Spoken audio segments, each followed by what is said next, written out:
From Atlanta News First Plus, this is Sports Tonight.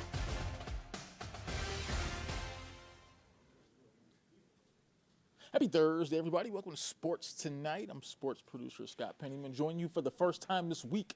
So I'm ready to, is it the first time? Maybe the first or second time. Anyway, I haven't been here a whole lot this week, so I have a lot to get off my chest, Ellie. Ellie, you've been here all week, right? I have been here. This is my third time in a row this week. Well, I'm your guest. I guess I'm your guest. I have been up here a lot. It's all good. It's all It's good. always fun to It's do okay. it with you, Scott. We always have a lot to say. Absolutely. We always have a lot to say, and by the time I look up after we do these Sports Tonight shows, it seems like 30 minutes is by the time not I look enough. up, we're 30 minutes, and you're wrapping us up. So, but that's cool. So that gives me an opportunity to just jump right into it. On this Thursday here, obviously the Atlanta Dream have had a tough week, just all together. So they lose last night to the Minnesota Lynx, but they did not only lose the game. They lost their best player, all-star Rhyne Howard, all-star guard, for who knows how long. She went down. She was driving to the bucket, came down on one of the feet of one of the – well, actually, you know, she's making a move towards the hoop, and then she steps on her foot as she's going to the bucket. She went right down to the floor. There was no doubt that she was going to be down. She's going to miss tomorrow's game against the huge game over at State Farm Arena against Caitlin Clark in the Indiana Fever, so that's a bad thing. But it's not just about the game tomorrow. This is long term. I mean, we don't know how long she's going to be out. Yeah, so we don't know how that's going to affect the Dream. We don't know how that's going to affect the Olympic team. Yeah, because she's going to she's scheduled to go to the Olympics next month in Paris. That's true. That's true. I think it affects a lot of different things. I mean, just when you consider Cameron Brink went down early this week too, who was also supposed to be in the 3-on-3 tournament. Don't mention it. She was the front runner for Rookie of the Year, and Cameron Brink didn't even there wasn't any non-contact fault there. It was just a non-contact injury. She just stepped weird. It was kind of like Ryan Howard's injury. Yeah, except she had. And you have to look really good, too, because I had to look at the Ryan Howard injury a few times where you could barely tell that she stepped on the defender's foot. It almost was like she went down non-contact, too. That's what it looked like at first. So that affects a lot of different things when you think about, you know, the Dream, who are already struggling, right? Yeah. Because they just dipped below 500. So they were 6 and 7. 6 and 7. So they're already kind of on the struggle bus as is. Now when you add that to the fact that, number one, you've lost your best player for who knows how long. Combine that with you have the Indiana Fever coming to town tomorrow with Caitlin Clark, who are really starting. They've been on a roll. They've been on a roll. Yeah, the Fever team and Caitlin Clark, they're starting to get some traction now, starting to look more and more like the team we thought they could be with 2 number 1 overall picks and Caitlin Clark and Aaliyah Boston. That's not a bad team talent-wise, and it looks like they're starting to figure things out a little bit at the right time for them, but maybe at the wrong time for the Atlanta Dream. Yeah, this is, at the beginning of this season, I didn't expect to say, the Indiana Fever are going to be a tough opponent, but here we are. They're climbing the standings. And they're playing a lot better basketball. They're playing a lot better basketball than they did earlier in the season. Right, and Caitlin Clark is really starting to look like everything you thought a number 1 overall pick would be, because, and I think part of it is maybe earlier on, maybe she was pressing, trying to be that live up to what everyone thought she was going to be. Now when you watch her, it seems like she's just being a good guard and letting the game come to her, getting teammates involved. Aaliyah Boston is playing so much better right now. They're looking more like the team they're supposed to be, because I think a lot of it is Caitlin Clark is just settling down into the game, not pressing, not forcing long, deep three-pointers. She's letting the game come to her, falling into the role, that she probably should be as a rookie, and things are coming together for her. And this might sound weird, but I think her early season struggles and how WNBA fans, both new and old, reacted to it was good for her. Absolutely. Because the hype dies down. She's not this world beater. She has to adjust. Everybody has to adjust their expectations for her. She no longer has this sky-high hype where she's going to come in and just be this automatic Hall of Famer. So she's able to just play her game. And she's really good at playing her game. Yeah, well, just think about it, though. I mean, this is where we're at in 2024. Almost no one lives up to the expectations. I mean, Yeah. we're coming off a week here where the Boston Celtics won the NBA championship. Jason Tatum finally accomplished what everyone thought he would, Yeah. and they're still saying bad things. Oh Well, you my didn't God! win Finals MVP and all this that's stuff. an entire Right. I we mean, could so go on for 30 minutes about that alone. right. So in this, and where we're at as far as social media and the media, and where we're at as far as everything, as far as how fans criticize, the media criticize, people who do our jobs criticize. We basically set a bar that's so ridiculously high Yeah. that it's almost impossible to be able to reach it. And even when you do reach it, we find ways to discredit you. And so this is really a tough era to be an athlete in, whether you're Caitlin Clark or LeBron James or no matter who you are, because no matter what you do, it's not going to be seen as good enough. But God, look, I can't imagine what if you shifted LeBron James's career forward 20 years in time so that he was a rookie coming out of high school, just this insane hype. I Yeah. can't imagine because I remember even in that was 2003, 2004. That was when I first got into television. That was the first major athlete I covered. I was in Northeast Ohio at that That's time. really like the first major athlete I remember the hype just being insane for. Yeah, look, That this guy was gonna just reshape the NBA in his image. Look, let me tell you, I was at the epicenter of that height. I first started working in TV in Cleveland, Ohio. He's obviously from Akron, Ohio, right down the road. I covered LeBron James. That was one of the first athletes I remember covering when I first broke into TV. And I remember the hype. I remember from the time LeBron was a freshman in high school, just the hype he got from start to finish. And to obviously, to end up where he is now, I can just imagine that taking place in 2024. It would be so much more crazy. We're gonna get to LeBron in a little bit. I mean, Yeah. we'll get to You see whole that topic ordeal. number 2. We We'll will get to that there. whole ordeal. But first, let's after last night's loss to the Minnesota Lynx, head coach Tanisha Wright and a few of her players just sort of sat down and talking their way through this as far as just not playing the sort of basketball that they want to play. And, oh, by the way, you lost your best player last night, and you don't even know when she's going to be back. So last night's postgame, Tanisha Wright and a few players sat down to talk about things and sound more like a therapy session. Gritty fight against a really good team. Down a person. I thought our fight was good, holding this team to 68 points. I thought defensively we were okay. The first half was a little bit choppy, but I thought once we settled in, we were okay. Offensively, we missed shots. I mean, that's just the nature of the game. We missed some shots. It happens. We got to have short-term memory so we can go get some at home. Go ahead, Megan. Yeah, hey coach. Hey Haley, hey Nia. Just this question is actually for both Haley and Nia. Both of you had standout nights tonight. It looked like you were both very confident. What led to that, or what were you seeing out on the floor that allowed you to kind of get loose a little bit? Personally, I was just playing with the game flow and playing with our team. I thought we played well together as a team, and that helped me a lot.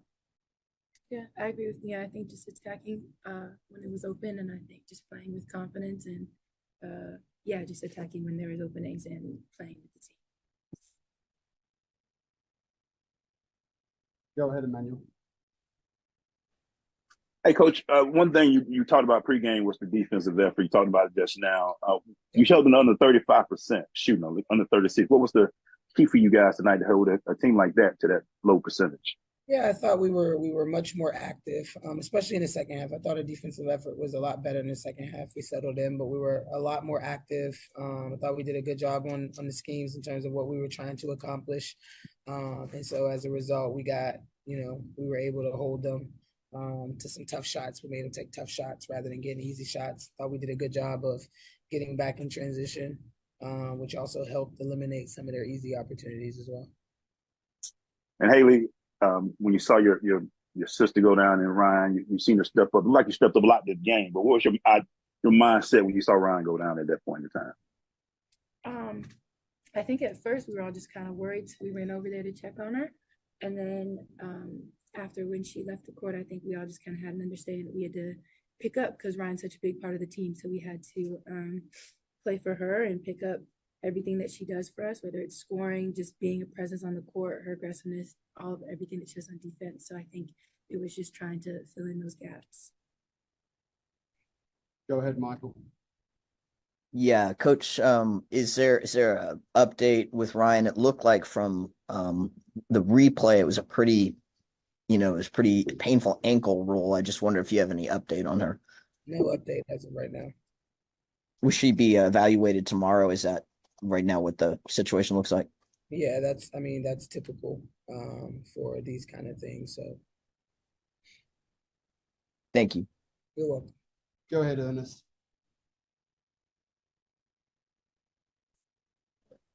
Coach, what are Ernest Rakes, MTNV Sports. Coach, what are some of the immediate adjustments that had to be made as soon as Ryan went down? Obviously we're down an important piece to what we do, but I thought the girls did a good job of stepping up, continuing to play hard, and making things happen. I think we went more post heavy, trying to get some post touches on the inside once Ryan went down. And that kept us afloat for a little bit, and then we kind of lost gas at the very end. But we had opportunities. Haley had some great attacks where I thought she got fouled on both of those attacks. Didn't get the whistle, but we had some opportunities. All right, so once again, the Dream tomorrow against the Indiana Fever. Let's see if they can get back on track. It's going to be hard to get a win without your best player, but they still have some good players like Tina Charles and other Alicia players. Alicia Gray, yeah. So, I mean, they still have enough to get a win against a still young Indiana Fever team. So we'll see how that goes. So, big news in the NBA today. It's over. Well, I'm not even going to say it's big news because this has been one of the worst kept secrets. Oh my God, it's finally over. This has been one of the worst kept secrets for, I don't know, the last 2 months. The LA Lakers have hired J.J. Redick, former longtime NBA player and former Duke standout, as their new coach. Also, podcast host, because obviously he has the podcast with the star player of the Los Angeles Lakers, LeBron James, right? So you can connect those dots and see maybe how he got that gig. So there's a lot of different angles here to go through with this hire. Obviously, we could go on. Right. So let's start with the obvious. Minutes. Let's start with the obvious angle here. So obviously, you still sort of see the power that LeBron James has, even though he'll be in year 22 coming up this year. So this no matter whether it's not. I know LeBron James came out before the process, and Rich Paul, his agent, came out and said, "Look, LeBron is not going to have anything to do with this hire. This is right, exactly." He said he's not going to have anything. Right, he's not going to have anything to do with it. This is going to be the Lakers' decision. Hire the right coach. And look, I'll give them a little bit of credit. They did go hard for Dan Hurley. If they had it their way, he would be the coach right there. But after Dan Hurley turned the job down, you knew this was going to J.J. Redick. It was his job to lose, right? So there's the obvious angle of, J.J. Redick getting the job because, now he's never been a head coach before. So getting the job because LeBron James wanted him to have the job pretty much. Yeah. So there's that angle. Look, you kind of, I'm not going to say I feel sorry for him, but this should not, the LA Lakers coaching LeBron James to me is not a first job sort of job, right? I mean, no, it's not the. This is a poison chalice. Right. This is one of those jobs that you would think everyone would want, but it seemed like no one wanted. Because what you're going into a situation with. Just make LeBron the player coach at this point. Well, it seems like that's the more logical thing, but because this seems like a no-win situation unless you win an NBA championship. Oh, even if you do win the NBA championship. Even if you do, somebody's going to find a reason to knock you for it. To discredit you. Or you'll be fired 2 years later the way Frank Vogel was, right, when he won a championship in 2020. Look, this is one of those things where, like I say, this is a thankless job because if you do well, if the Lakers win games last year, you're not going to get any of the credit. That's going to go to LeBron James. If you struggle next year, you're going to get all the blame. And this time next year, we'll be talking about firing you and those sort of things. So for me, from that angle, it's a no-win situation because it's the kind of job where, to me, the expectations are unrealistic. That is not a championship team. You're probably not going to be a championship team when your star player is 40 years old, heading into year 22. With Anthony Davis, a guy who's been healthy last couple seasons, but has had some injury problems in the past. So there's that angle of it too. Now here's the angle of it that has me a little bit upset. So this is sort of off, but I posted this on social media, and it got a lot of reaction, but this is where I'm at with it. So it's hires like J.J. Redick that get people to. You know how the NFL for many years had issues as far as diversity with their head coaching positions, and a lot of their hiring practices have So been what put you're to saying light. is the NBA needs a Rooney Rule. Well, here's all I'm saying. The NBA has done really good as far as hiring minority coaches. I'm not blaming the NBA for that at all. However, this is another case of what people may look at as privilege, because here's a guy who's never coached really at any level before being pushed to the front of the line to become head coach. Because LeBron James is his buddy. Well, because LeBron James is his buddy, but he gets to take over one of the most prestigious jobs in the NBA, in sports, coaching coaching the LA Lakers. Now, here's a situation where, again, J.J. Redick was pushed to the front of the line to be the coach of the Lakers when you have guys like Sam Cassell, three-time NBA champion, who's been an assistant coach for 15 years in the NBA, just got done being an assistant with the Boston Celtics, who won an NBA title, who has yet to get his first opportunity as a head coach, right? He interviewed for this Lakers job, didn't get it, didn't really receive much consideration at all. But you bring in J.J. Redick to be the head coach, who has never even coached a high school never coached even a high school game, never won anything as a player, doesn't really understand what championship basketball is, because he's never really been there or done it before. He didn't win anything at Duke either, did he? I don't believe so. I don't believe he won anything at Duke, didn't win anything as an NBA player. You have Sam Cassell, who you brought in, who won 3 titles as an NBA player, just won a championship as an assistant coach in Boston, but you pass right over him to hire J.J. Redick. This is one of those things where it looks like this is a privileged situation where you bring in a guy from Duke, because he's smart, and because, look, there's LeBron James too, right? I mean, him endorsing you probably doesn't hurt either. But this is one of the things that we look at and we go, how does this happen? Yeah. I don't know. I mean, it's just, like I say, but this is typical LA Lakers. This is one of those things where at this point they've kind of just become a show, especially if they draft Bronny James, right? I mean, this is really becoming almost like a reality. They're closer to being a reality show than they are being. If and when that happens. Right. I mean, right now the Lakers are closer to being a reality show than they are being a competitive championship contending NBA team. And that's the third part of it. This team is going to be expected to compete for an NBA championship when really they're not ready. To me, this is not an NBA contending, this is not a championship contending team. But if J.J. Redick doesn't win an NBA championship in his first year, like I said, this time next year, we're going to be talking about how he should be fired. It doesn't make any sense. Right? So let's move on to, I've spilled all that out. Let's move on to Atlanta United. Hey, good win last night. They beat DC United 1-0 last night. Maybe that helps them get back on track. Now, maybe they could bring some of that home and get a home win, because they haven't won at home in quite a while, right? I mean, so their really last good there. 2 wins were on the road, I believe. Right. Play. They won on the road. I was actually there this past Saturday night when it looked like they were going to get a win, but they ended up getting a tie because Houston got a late goal in that game. So that knocked that off track. So, but last night they got the win. After the game, head coach and some players got to talking about that win, and hopefully this can ignite a little bit of momentum as they move forward. The circumstances of this win, the shutout, stopped a guy that scored a hat trick before, road win. Is this the kind of performance and victory that can be that spark that this team's been looking for a while this season? I mean, I hope so. That's a test for them now. The challenge is that we've seen something in the group that we think we've been trying to pull out of, and yeah, you're right. Like it's something that hopefully is that spark. That's going to be my challenge to them, is that, and to us as a group, that we continue on this path. Like they're exhausted in there, and they should be. That's what it should feel like to try to win a game and be competitive, especially on the road. That's not easy. Can you talk about the job that the 3 center backs did? You had 2 homegrowns back there on Benteke.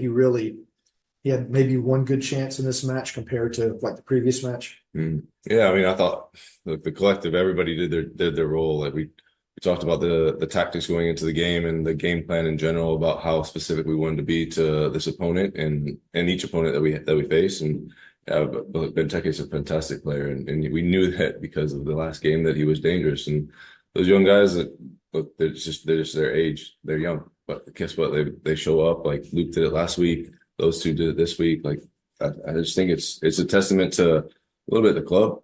I think that you see that these kids they really feel a part of it. And these guys have been with the club since they were kids, and they feel pride in putting that jersey on and being able to defend something like that. So I think that's really cool for me to be in this position, to see them grow and be with the club in a cool moment like that. with Gigi gone now, no Gregerson, you're down to one DP and Almada. I imagine he's been feeling a little bit of pressure this season for a lot of reasons.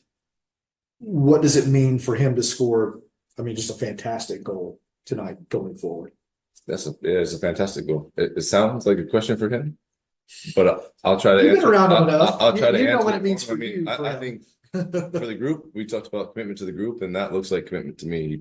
He was trying to win second balls. He was trying to be dynamic in the attack, and then he ends up showing his quality there. And I think that's what he brings, and he works hard to try to do it. And whether he's got pressure on him or not, that'll be on him and how he handles it. We try to take, as a staff, we try to take the pressure off all the guys. Like, just go and play your game and enjoy the moment. So I hope that he feels that the group will take the pressure off him, and we can't just rely on one person. Of course, 3 games ago, y'all had a win that could have sparked the season, and then you followed it, or 4 games ago, then it got followed up with the loss to Charlotte. What did you learn from that situation that you can apply going into St. Louis on Saturday to try to get another positive result? I mean, we'll stay in the moment. We'll enjoy this right now and really reflect on what we did right, what the next game will give us, and as a staff, as a group, we'll figure out how we go and attack it. But there'll be I told them today, just in there, like, no complacency. You can't be complacent, and there should be no fear of failure. We go after each game the outcome's always the same. We always want to win games, so that'll be no different, and we'll just make sure that there's no complacency in the group, and that starts with us as staff. Brad, with a ridiculous save late, how big has he been on and off the field as of late? I mean, Brad is an amazing character off the field, and I don't mean that in a funny way, but he's just great. Like, he's been very consistent in that, and how he leads, or how he is as a person. And I think on the field, like, yeah, he's just come up in the moment where we really needed him, and I think that's, again, testament to the group, that when you're needed and your name's called, like, you have to do your job, and that's, hopefully we give him less to do. But when he has to be called upon, he steps up to the plate and makes saves, or anybody who's in that position. It could be any of our goalkeepers. So, but Brad specifically, yeah, he's done great there. Kind of a choppy, rough game in the midfield. What did you think of your midfield pairing with Dax and Tristan tonight? I mean, Anna, Johnny, like, those 3, there's 2 positions there, and there's 3 fighting for it. Like, Johnny's been on those guys' heels, and he's really pushing them. But I thought it was mature. I thought they balanced each other really well. They put the work in. There was no, like, oh, I'm not going to run back on this moment. They just kind of did the work, bite the lip, run back, or pick up second balls. Or, the field wasn't great at times, and they fought through it. There was no excuses from them. And yeah, the group was great. But you asked about the midfielders. I thought they did a really good job as well. Missing some of the personnel and going with 3 center backs tonight, that put Shonda and later Luke kind of into a different spot. Mm-hmm. What did you get out of them tonight in that role? I mean, I thought that those positions specifically, about how we could put them there against this opponent, was that we could hopefully cause them problems in transition and problems in the attack, getting Shonda to run behind, or even his link up play. I think he was the one that actually got the ball to hold up for Thiago. So it's like that type of stuff. He does do a pretty good job with his back to goal. Luke at the end was to bring some energy on, make sure we could defend properly, and also if we could get one more on the counter attack, that's what we were kind of looking at. So yeah, they did a good job in being disciplined in their role. How important was your goal tonight in the victory? Considerando las circunstancias del partido, de que el equipo necesitaba 3 puntos, ¿qué tan importante crees que fue tu gol esta noche? Bien, creo que fue muy importante porque sirvió para ganar, pero creo que fue más importante el trabajo del equipo y creo que no merecíamos esta victoria. Good. I think it was important because it helped us win the game. But also the important thing is the hard work of everyone on the team. So I think we deserve this win tonight. When had you decided you were going to shoot? At what point in the run had you decided I'm going to cut loose with one? ¿En qué momento de esa jugada, de tu gol, decidiste tirar a puerta? Cuando me paso el segundo jugador, ya venía pensando en patear al arco. La primera opción fue quizás meter un pase filtrado, pero vi que no había espacio para Yamal y bueno, decidí patear. When I passed the second defender, I started to think about putting a shot on goal. The first option was to try and look for a through ball, but there wasn't enough space, so I decided to shoot. Are you, with Gigi now gone, and so many injuries and so many players missing, are you feeling any more pressure to try to make something happen than maybe earlier this season? Con la salida de Gigi, de Yorgos, y con las lesiones de momento en el equipo, pregunta si te sientes más presión que bueno, en este momento. No, no, nosotros no estamos para pensar quién se va, quién viene.